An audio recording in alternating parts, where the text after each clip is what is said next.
Je suis docteur Salif Diédiou, Diemouna, tête de liste départementale de la coalition Benenbat ou BES. Voilà, Salif Diédiou, présentez-nous votre coalition. Eh bien, la coalition Benenbat ou BES est formée par des Sénégalais de l'extérieur, comme on les appelle communément les Sénégalais de la diaspora, qui sont présents dans tous les continents du monde, jusqu'en Afrique, et qui ont décidé de coaliser avec certains mouvements et partis politiques qui sont au Sénégal. Et nous totalisons plus d'une quinzaine de mouvements et partis politiques qui donc composent cette coalition.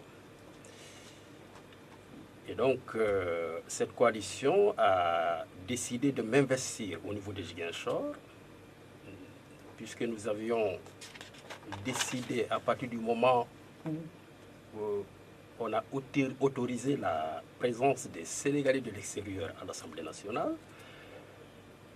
Moi, j'ai plutôt opté pour être sur la liste départementale de Ziguinchor, au lieu d'être député de la diaspora, puisque j'ai décidé de revenir au Sénégal depuis quelques mois. Voilà donc, dans cette liste départementale, je suis avec Madame Rohia Dramé, ici présente,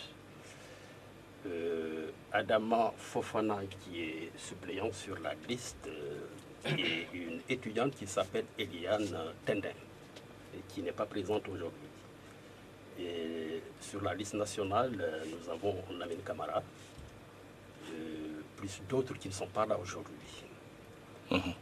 Nous savons que la campagne a démarré ce dimanche. Il faut justement des opérations de charme pour avoir derrière vous beaucoup de citoyens qui vous feront confiance au cours de cette campagne électorale. Quel sera le leitmotiv justement pour cette campagne, pour attirer plus de personnes autour de vous? Alors nous avons comme slogan vraiment la restauration des valeurs du député casamançais à l'Assemblée nationale. Pourquoi nous avons eu ce slogan? Pour la bonne et simple raison que partout où on va, les Casamançais de manière unanime ont estimé qu'ils n'avaient pas de représentants dignes durant la dernière législature, puisque nos représentants sont restés aphones, complètement muets, incapables de défendre les intérêts de la Casamance, de sorte que leur présence était passée inaperçue. Nous avions connu autant des députés de valeur qui savaient défendre les intérêts de la Casamance. Et il y avait des noms qu'on savait, Omar Lamine Badji, Michel Sambou, ça c'est des noms qui sont restés, parce que c'est des gens qui savaient défendre le terroir. Et ça nous a manqué. Nous avons donc voulu corriger cela en essayant de remplacer et d'oublier ce mauvais souvenir que nous avons vécu durant cette dernière législature. Et comme vous le savez, nous, quand on a accepté d'être sur de champs politiques, c'est tout simplement à partir de la diaspora où nous avions eu cette initiative, puisque je dois vous rappeler que moi j'avais un mouvement qui s'appelle Action Sud Sénégal, qui avait pour objet la recherche de partenaires au niveau de l'Europe pour la Casamance. Essayer de vraiment financer, soutenir des projets de développement. Nous l'avons formé en son temps et on avait même invité une autorité qui était dans le gouvernement sénégalais, originaire de la Casamance, que je ne voudrais pas citer ici, qui était venue, mais qui nous avait quand même un peu déçus. Nous avons donc repris ça, ce travail, et comme vous le savez, les gens de la diaspora, notamment ceux de la Casamance, rencontrent parfois d'énormes difficultés pour faire parvenir du matériel ici, pour essayer de soutenir les projets qui sont là. C'est vraiment ça qui nous anime. Nous ne sommes pas des politiciens professionnels en ce moment-là, mais nous sommes dans des actions de développement. Et nous pensons que ces actions ne sont pas assez soutenues. Il va falloir qu'il y ait des gens assez tenaces, des gens courageux, des gens qui n'ont pas les mains liées et capables au niveau de l'Assemblée, quand le gouvernement amène de bons projets, qui sont capables de voter quand c'est bon et de dire non quand ce n'est pas bon. C'est ça qui nous anime et nous comptons rester sur ce créneau. Et nous appelons vraiment tout le monde, les Casamançais, à soutenir leurs braves fils qui n'ont que pour seul souci la défense de leurs intérêts. Voilà, M. Diévy, vous, député, que doivent attendre les populations casamançaises de votre action parlementaire concrète? Alors, comme je viens de le dire, moi, pour ceux qui me connaissent, j'ai l'habitude de dire la vérité, de parler ouvertement, même si c'est vous qui m'employez, mais quand c'est pas bon, je le dis, c'est peut-être la raison pour laquelle je suis resté pauvre, mais ça, je reste sur ce créneau-là, une fois à l'Assemblée, je porterai ces valeurs et je défendrai la Casamance de tout mon âme. Alors, parce que ce que nous avons constaté ici, c'est qu'il n'y a plus d'usine à Ziguinchor, tout est fermé, et on a mis les braves femmes et les jeunes garçons dans un chômage endémique. Et ça, c'est très grave. En plus de cela, il y a de petites initiatives qui se prennent. On a des entrepreneurs, des jeunes entrepreneurs, et même des producteurs qui n'ont pas où écouler leur production, des entreprises qui naissent et qui meurent tout de suite. Puisque la politique n'est pas bonne, même si on donne des financements à certains entrepreneurs, mais il n'y a pas d'accompagnement. On ne peut pas en un jour, en une séance, dire que, mais voilà, nous assurons une formation aux jeunes entrepreneurs, mais ce n'est pas possible. C'est pourquoi nous avons pensé, et ça nous l'avons fait depuis la France, et on avait discuté en son temps avec l'ambassadeur Paul Badji qui était là-bas, on lui avait montré notre projet qui consistait à implanter ici un incubateur d'entreprise. Ça veut dire qu'il faut accompagner les jeunes entrepreneurs innovants, les prendre, les mettre dans cet incubateur pour les encadrer jusqu'au moment où ils parviendront à voler de leurs propres ailes. Ces gens-là, si vous les lâchez à partir de ce moment-là, ils vont faire des résultats parce qu'ils sont bien encadrés, bien formés. Mais ce qui se passe jusqu'ici, c'est de l'argent jeté par la fenêtre, c'est du saupoudrage. On donne de l'argent aux entrepreneurs, aux bonnes femmes, aux braves garçons qui sont là. Comme ça, de petits financements insignifiants et organiser des séminaires en n'en plus finir pour engloutir les financements qui sont déclarés. Alors ça, nous disons non. Donc, moi, député, je vais faire des investigations pour voir les projets et programmes qui sont annoncés en Casamance à coût de milliards. Nous avons même pris l'initiative de recenser un jour le nombre de milliards déclarés pour la Casamance, mais je vous assure qu'on a dépassé les 1000 milliards. Mais quand vous sortez en ville ou dans la campagne, vous vous demandez, mais ces milliards-là, où est-ce qu'ils ont atterri? Parce que le visage de la Casamance n'a pas changé malgré les milliards qu'on nous a annoncés. Les populations pour lesquelles ces projets et programmes sont destinés ne savent parfois même, ignorent même l'existence de certains projets ici. Ne savent pas que les projets qui sont là pour les aider. Ils ne le savent pas. Donc, moi, je pense que les parlementaires n'ont pas joué le rôle qu'ils devaient jouer. S'ils l'avaient fait, ils allaient faire des investigations et à l'Assemblée nationale dire à voix haute aux ministres qui passent, qui ont la tutelle de ces programmes et projets, que nous, en tout cas, les milliards que vous déclarez en Casamance, on ne sait même pas où est-ce qu'ils sont partis. Et ça, c'est très fondamental. Je pense que c'est l'un des combats que nous comptons mener. Maintenant, si notre coalition parvient à décrocher la majorité, c'est nous qui formons le gouvernement. En ce moment-là, nous allons appliquer un bon programme. En tout cas, moi, pour le côté de la Casamance, d'ailleurs, on a discuté avec nos partenaires là. Ce n'est pas les partenaires qui manquent. Maintenant, vous savez, parfois, vous avez des partenaires, quand vous les amenez ici, il y a une sorte de récupération. Quand vous résistez, on bloque tout. C'est ce qui se passe. C'est pourquoi, jusqu'ici, on n'est pas très visible parce qu'il y a quelque part des petits blocages. C'est ça. Mais là, nous allons mettre des programmes sérieux dans le cadre de la formation des artisans, parce qu'on avait déjà pris une initiative comme ça. Un programme sérieux pour la désalinisation des sols, des rizières de la Casamance, pour permettre une riziculture vraiment florissante qui pourra même concurrencer celle du Nord. On voit, nous avons beaucoup de potentialités. Vous savez que la Casamance, il y a beaucoup plus de surface d'eau que de surface terrestre.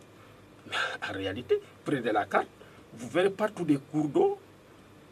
Donc, ça veut dire qu'il faut rentabiliser tout cela et voir dans quelle mesure les Casamancés non seulement peuvent trouver l'autosuffisance alimentaire, parce que vous l'entendez à travers la presse, qu'il y a des zones de la Casamance où il y a la famine qui s'est vraiment installée. Donc ça, c'est des trucs qu'il faut poser. Mais ensuite, on ne peut pas rester dans une région où on produit énormément de choses. Il y a des fruits de cueillette, il y a des fruits comme les mangues et tout autre. Et ne pas avoir une usine pour la transformation de ces produits, l'anacarde. Qu'est-ce qui empêche d'installer une usine pour transformer tout ça, créer de l'emploi avec les produits tirés aussi de l'anacarde, créer d'autres filières? Il n'y en a pas.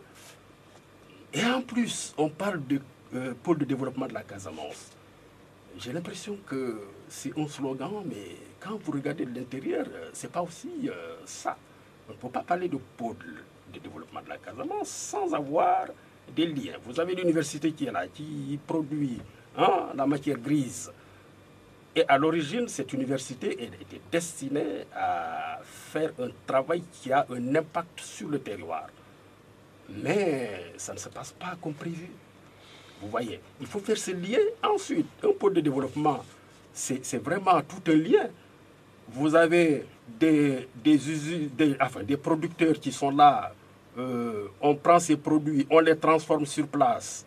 Ensuite, on a aussi d'autres produits qui peuvent venir pour entrer dans, en tout cas, transformer, des produits transformés, pour entrer dans la production soit des produits agricoles ou pour ce qui concerne l'emballage de certains produits, ça doit tourner.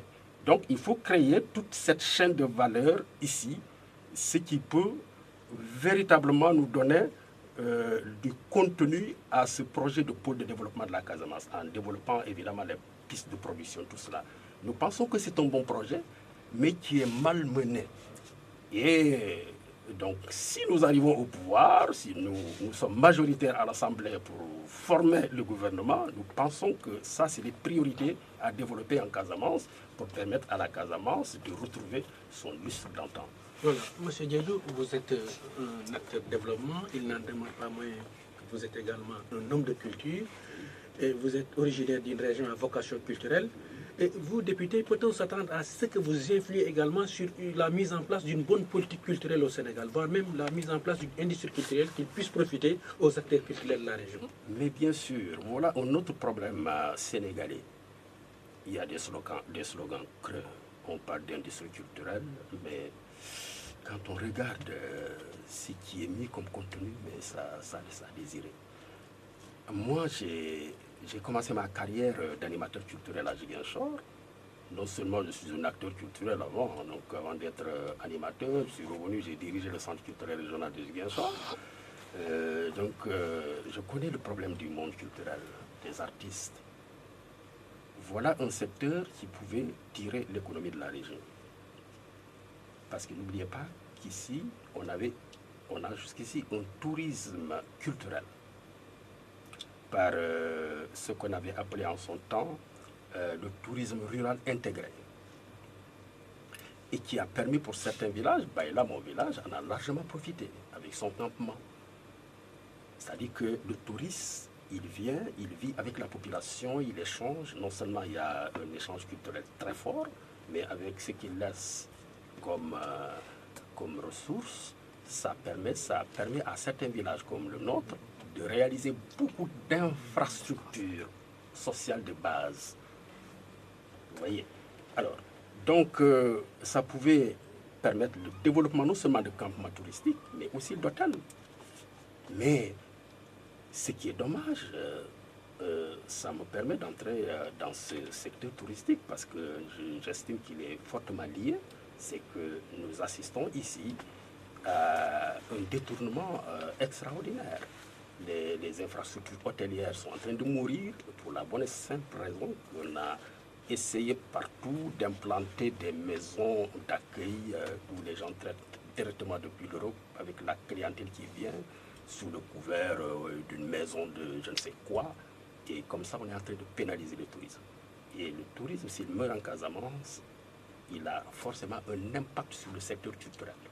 Parce que les produits culturels, ici, les principaux consommateurs, c'est les touristes. Nous le savons. Donc, c'est deux secteurs fortement liés. Quand il y a crise dans le secteur du tourisme, il y a crise forcément dans le secteur de la culture. Les peintres, les sculpteurs, les danseurs, si vous voulez, les comédiens, tout le monde souffre quand le secteur du tourisme est en crise.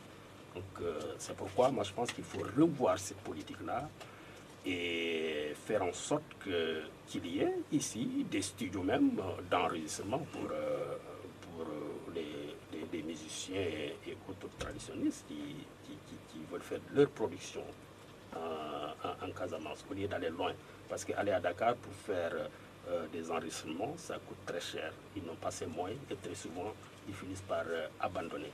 On a des groupes talentueux dans la région, mais qui ne parviennent même pas à sortir une production. C'est dommage. On est en train de tuer la culture comme ça. C'est bon. Maintenant, une dernière question. Je suis devant le peuple casamancé. Je leur demanderai de réfléchir et de ne pas perdre la mémoire. Je leur dirai, attention, n'oubliez pas qu'on vient on est en train de terminer une mandature où on avait des représentants complètement inexistants.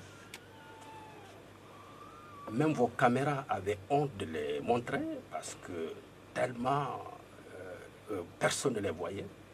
Ils ne prenaient même pas la parole. Et vous, les journalistes, vous ne braquez votre caméra que là où il y a l'activité. Les députés du Nord qui parlent, qui défendent leur terroir, ils apparaissent tout le temps à la télé, contrairement aux nôtres. Alors je dirais à la population casamançaise de ne pas se tromper cette fois-ci, puisque tous ceux qui étaient députés, on a eu un député maire, jusqu'ici il est là, on a d'autres députés de la mouvance présidentielle, et partout les gens disent qu'ils regrettent vraiment leur dernière élection. Donc ne vous trompez pas. Regardez bien, nous, Benen Bat Boubès, émanation de la diaspora et de partis et mouvements politiques qui sont implantés au Sénégal, nous avons la solution, par le partenariat, de régler beaucoup de problèmes qui se posent en Casamance. Votez pour nous, vous ne le regretterez pas. Merci beaucoup.